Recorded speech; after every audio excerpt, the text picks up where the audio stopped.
Once again, the Queen of Consorts surprises us, but not in a good way. Made lurid and false claims about the royal family, which played on her fears and fueled. Prince William just stunned the entire United Kingdom by finally breaking a silence he had guarded for over 2 decades, unsealing a document so devastating, so precisely worded, so surgically final, that within minutes of the wax cracking apart beneath his trembling thumb, the machinery of the British monarchy began to shudder from the inside out. For years he had been the dutiful son, the composed heir, the future king who swallowed every private grief for the sake of the institution his mother had once called a fortress of ice. But today, standing in the cavernous, hauntingly quiet study at Windsor Castle, with the pale November light spilling across the mahogany desk in trembling stripes, William did the one thing every senior courtier in the palace had spent decades praying he would never do. He honored a solemn vow made not to his father, not to the crown, not to the firm, but to his mother, a vow whispered in a corridor at Kensington Palace in the summer of 1996, sealed with a promise so sacred that even now, nearly 30 years later, his hand still shook when he spoke of it.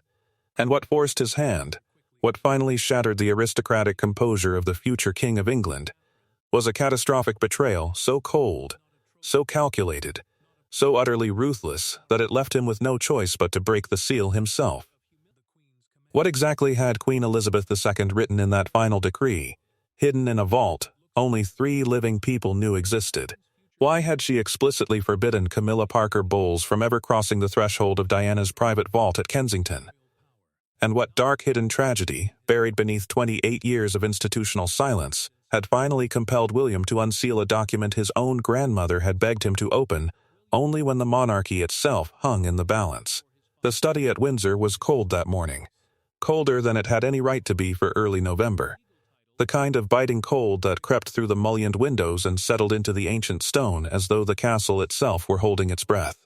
A single shaft of watery light fell across the desk, illuminating the dust motes that danced in slow, spectral spirals above a cream-colored envelope bearing the late Queen's private crest, not the state seal, not the royal cipher used for public correspondence, but the small, intimate mark she reserved for matters of the deepest personal consequence, a delicate impression of a swallow in flight pressed into crimson wax. William stood behind the desk, one hand resting lightly on the tarnished brass handle of the top drawer, his knuckles white, his jaw set. Behind him, in the far corner of the room, a grandfather clock built in the reign of George III ticked with a rhythmic, unrelenting patience, each swing of its pendulum measuring out the final seconds of a silence that had lasted nearly 3 decades.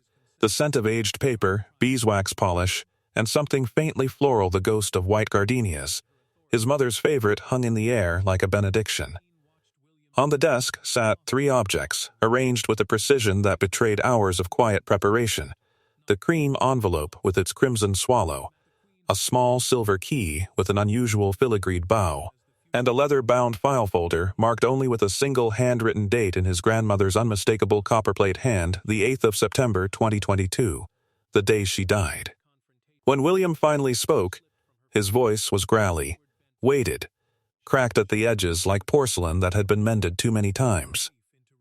He looked directly into the small camera mounted on the tripod before the desk, its red recording light blinking steadily, and he drew a breath so deep it seemed to pull the entire room inward. "For 28 years, he said, and the tremor beneath his words was audible even through the stately composure he had spent a lifetime cultivating, the world has spoken for my mother. Today, I am speaking for her. And today, I am speaking for my grandmother, who trusted me with the last decision she ever made as sovereign." In the corner of the room, a man in a charcoal suit, the palace archivist, a quiet, meticulous figure named Ashcombe, who had served 3 monarchs and never once raised his voice, shifted his weight almost imperceptibly, the sheen of sweat visible on his brow despite the biting chill. His hands, folded neatly in front of him, were trembling. Somewhere far below the castle, in the encrypted communications suite that handled every royal broadcast, a junior technician was already receiving frantic pings from Buckingham Palace, from Clarence House, from a private number that had not been used in the family switchboard since 1997. The palace machinery had sensed something was wrong. The palace machinery was trying, with all its considerable and ruthless efficiency, to cut the signal. But the signal was going out anyway. William had made certain of that. 20 million people were already watching live. The memory came to him unbidden, as memories of her always did, triggered this time by the faint scent of gardenias drifting in from the arrangement his housekeeper had placed on the sideboard that morning. Summer 1996. Kensington Palace.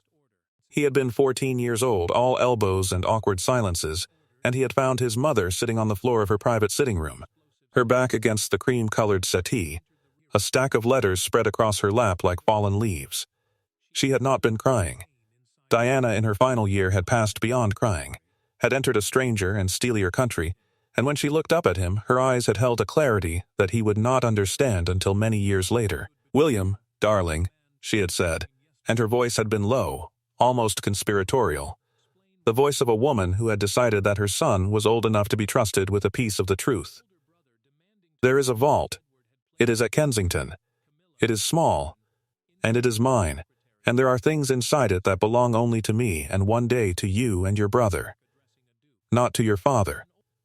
Not to the palace. Not to anyone who wears a title and a smile and a knife." She had reached up then, and pressed something into his palm, a small silver key with an unusual filigreed bow, the same key that now lay on the desk before him at Windsor. "If anything ever happens to me," she had whispered, and her fingers had closed around his with a fierce, protective strength, "promise me you will not let her near it. Not Camilla. Not ever. She will try. They will help her try. Promise me." And he had promised. Of course he had promised. He had been 14 years old. The silver key on the desk seemed to catch the light with a kind of quiet defiance, as though it had been waiting patiently through 28 years of institutional maneuvering for this precise moment. William reached for it, turned it slowly in his fingers, and for a long, aching moment he simply looked at it, as though he were looking through it, back into that summer afternoon at Kensington, back into a corridor where a mother had entrusted her son with the last honest thing she owned. Then, with a deliberate and almost ceremonial care, he set the key beside the envelope and turned to the leather-bound file marked with his grandmother's hand. On the 8th of September 2022, he said, and now his voice had steadied, taken on the timbre of a man delivering not a speech, but a verdict. "My grandmother summoned me to Balmoral. She was very tired. She was very lucid. And she told me that there was a decree she had prepared, a final decree, sealed under her personal mark, that was to be opened by me and me alone, and only when a specific set of conditions had been met. Those conditions were met 3 days ago. Across pubs in Edinburgh, pint glasses froze mid-air. In living rooms in Manchester and Cardiff, in retirement flats in Bournemouth, in taxicabs pulled over onto the shoulders of the M4, the nation held its breath. Millions of screens flickered simultaneously, tuned to the extraordinary and utterly unprecedented image of a future king standing alone in a Windsor study, unsealing a document that no palace communications officer had been permitted to preview. In the encrypted broadcast suite beneath the castle, 3 senior courtiers were shouting at the technician to cut the feed. The technician, a woman named Priya who had worked palace broadcasts for 11 years, did not cut the feed. She had been given her instructions personally by the Prince of Wales, and she was not a woman who broke her word for men in charcoal suits. The men in grey. That was what Diana had called them, in the last months of her life. In whispered conversations that William had overheard from the top of the stairs at Kensington, the faceless, patient, endlessly efficient senior courtiers who wore Oxford shoes polished to a mirror finish and carried clipboards like weapons and never ever raised their voices, because they never needed to. They were not royals. They had no blood claim to anything. They were the invisible architects of the institution, the machinery beneath the machinery, the men who decided which stories reached the papers and which women reached the altar, and which mothers were quietly, systematically, ruthlessly hollowed out from the inside until there was nothing left of them but a beautiful, tragic silhouette against a Paris tunnel wall. One of them in particular, a man William would name today, though only by his role, because the institution still protected him, had been operating in the shadows since the late 1980s. He had shaped the narrative that turned Diana from Princess of Wales into unstable ex-wife. He had shepherded Camilla, patiently, incrementally, from mistress to consort to queen. He had presided over the sanitizing of every inconvenient truth. And he was still there, still in his office, still in his charcoal suit, still holding his clipboard, still deciding, 30 years on, what the British public was permitted to know. William broke the wax seal on the cream envelope. The crack of it in the silent study was startlingly loud, like a small bone snapping, and Ashcombe the archivist flinched visibly. Inside was a single sheet of Balmoral stationery, folded once, covered on both sides in the late Queen's unmistakable copperplate. William unfolded it slowly, and his eyes moved down the page, and something in his face changed a tightening, a hollowing, the color draining from his cheeks in a slow, downward tide until only the pale set of his jaw remained. For a long moment he did not speak. Then he lifted the letter, and he began to read aloud. To my grandson William, Prince of Wales, from Elizabeth, by the grace of God and by the burden of an oath I made in 1997 that I have kept in silence until now. My darling boy, if you are reading this, then I am gone, and the woman I feared would one day attempt what I have forbidden has attempted it. You must understand that what I write here is not the decree of a queen. It is the confession of a grandmother, and the apology of a woman who once, many years ago, made a mistake so grave that I have spent the remainder of my reign trying, in small and secret ways, to repair it. The letter trembled in William's hand. In pubs across Edinburgh, in living rooms in Manchester, in a small flat in Kensington where a woman named Sarah, who had once been Diana's dresser, sat with her hand pressed against her mouth, the entire nation seemed to lean forward as one. William read on. Your mother Diana came to me in the spring of 1996. She was frightened. She was not hysterical, William, whatever they told you afterwards. She was frightened in the way only a woman who has seen something clearly can be frightened. She told me that she believed there was a plan not yet formed, but coalescing to remove her from the picture entirely, so that another woman might one day take the position she had been promised at your father's side. She named the woman. She named the men who were arranging it. She gave me a date, William. She gave me a date. And I did not act. I did not act because I did not believe her. And I did not believe her because I did not want to believe her. And I have carried that failure for 25 years. William's voice cracked on the last word. He paused, drew a breath, and continued. On the 31st of August, 1997, your mother died in Paris in the manner and near the date she had predicted to me. I will not commit to paper what I believe about the circumstances of her death, because I am a queen, and I understand the weight of written words. But I will commit to paper this. Before she died, Diana asked me for one thing. Only one thing. She asked me to promise that Camilla Parker Bowles would never, under any circumstance, be permitted access to the private vault at Kensington Palace, in which Diana had stored the letters, the recordings, the photographs, and the personal effects that were hers and hers alone. She asked me because she knew that after her death, there would be an effort patient, systematic, dressed in the language of reconciliation and heritage and family unity to acquire those materials, to sanitize them, to destroy what was inconvenient and reframe what could not be destroyed. I promised her, William, and I have kept that promise for 25 years. This decree is the final instrument of that promise. In the corner of the study, Ashcombe the archivist had gone completely still, the sheen of sweat now visible along his hairline. He knew what was coming. He had known. William suspected.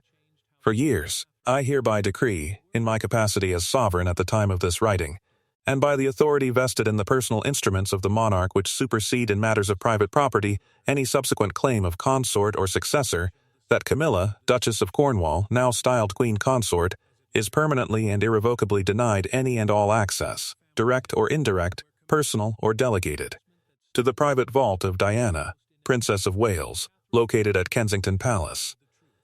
This denial extends to any agent, representative, courtier, archivist, or member of household acting on her behalf, or on behalf of any party seeking to acquire, catalog, review, remove, or destroy the contents therein. The vault and its contents belong to William and Henry. Only to William and Henry. This is not negotiable. This is not open to interpretation. This is the last decision I will make as your grandmother and as your queen, and I make it in the name of a woman I failed once and will not fail again. The silence in the Windsor study was absolute. Somewhere in the far distance, a rook called across the frost-covered lawns of the Long Walk. William lowered the letter, His eyes were wet, but his voice, when it came again, was steel. 3 days ago, he said, an attempt was made to access my mother's vault.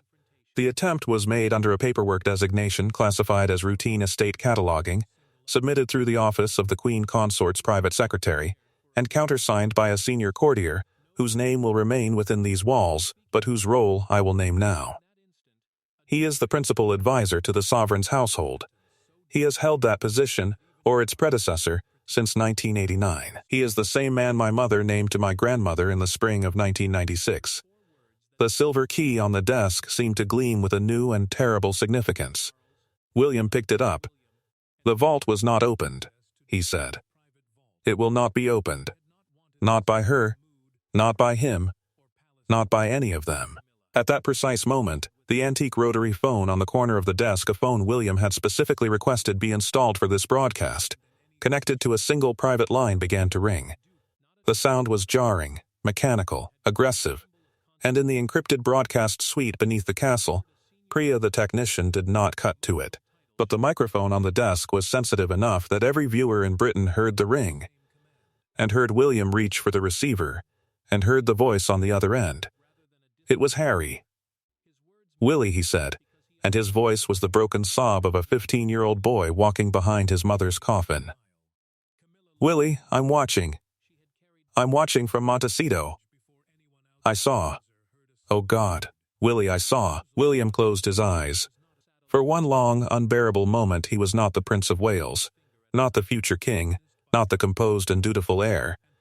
He was simply an older brother on a telephone with his younger brother, and the space between them, the years of estrangement and misunderstanding and institutional wedge-driving, seemed to collapse into nothing at all. "Come home, Harry," William said quietly. "She wanted you to know. She wanted both of us to know. Come home." "I'm boarding tonight," Harry choked out. "Meg and the children tonight, Willie, tonight." The line went dead.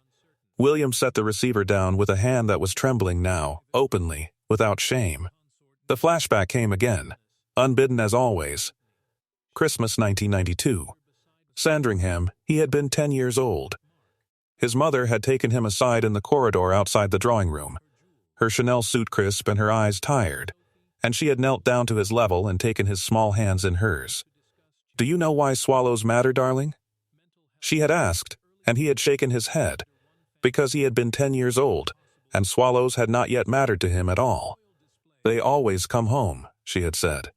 "No matter how far they fly, no matter how many oceans they cross, no matter how many years they spend away from the place they were born. They always, always come home. Remember that, William, when they try to tell you a story about me that doesn't sound right. When they try to make you forget who I was, you remember the swallow. Because the truth is like the swallow. It always comes home." And she had pressed her forehead against his, and the scent of her gardenia perfume had enveloped him. And he had not understood what she meant until this precise moment in November of 2025. Standing in a Windsor study with the crimson swallow of his grandmother's seal broken open on the desk before him. He turned back to the camera. 20 million people were watching. The number was climbing. "There is one more thing," he said. "My grandmother did not only leave me a decree. She left me a piece of evidence. And it is the evidence, more than the decree, that has compelled me to speak today." He turned to the leather-bound file. He opened it.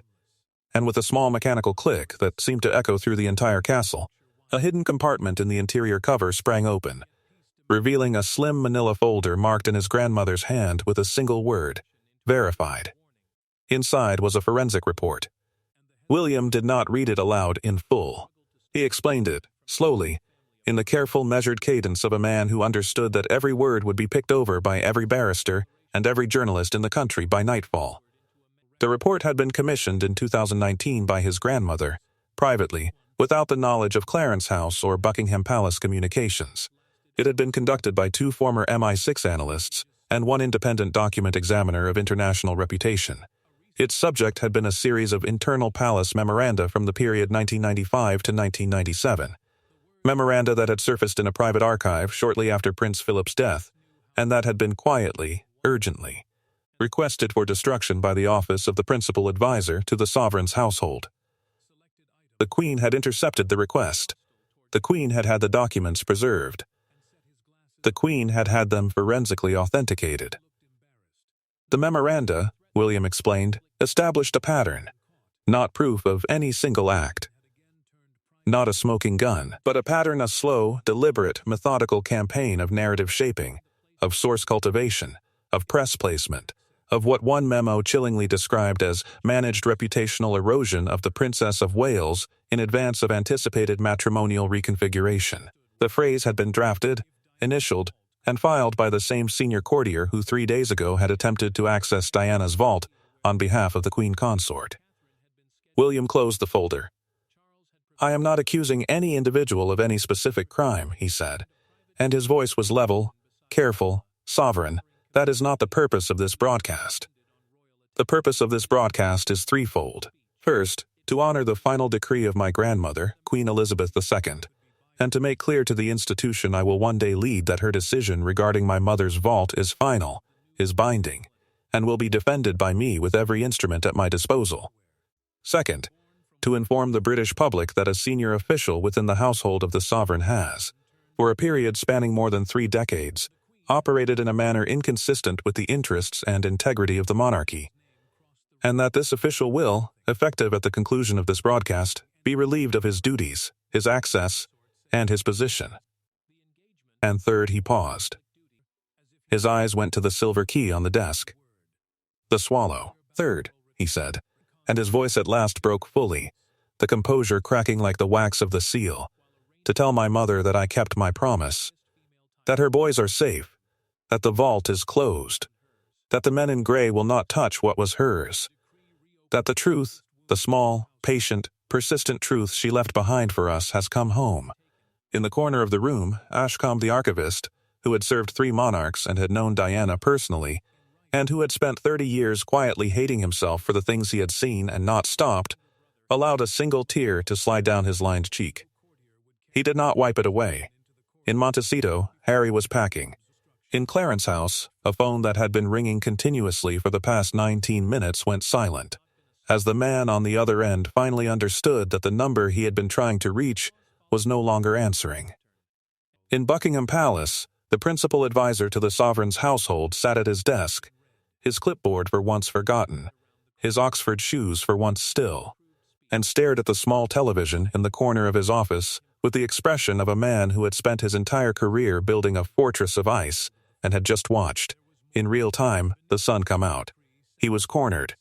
The trap he had spent 30 years setting for others had, in the final and most exquisite irony, been set for him by a 14-year-old boy who had made a promise in a Kensington corridor in the summer of 1996, and had kept it. In pubs across Edinburgh, pint glasses were set down slowly. In living rooms in Manchester and Cardiff, viewers wept without knowing precisely why. In a small flat in Kensington, Sarah, the former dresser, opened a drawer she had not opened in 28 years and took out a photograph of Diana holding William at a garden party in 1985, and she pressed it to her chest, and she whispered, "There you are, ma'am. There you are." William gathered the 3 objects on the desk with a slow, reverent care. The letter, the forensic file, the silver key. He placed them into a small leather satchel that had belonged. He explained quietly to the camera, to his mother.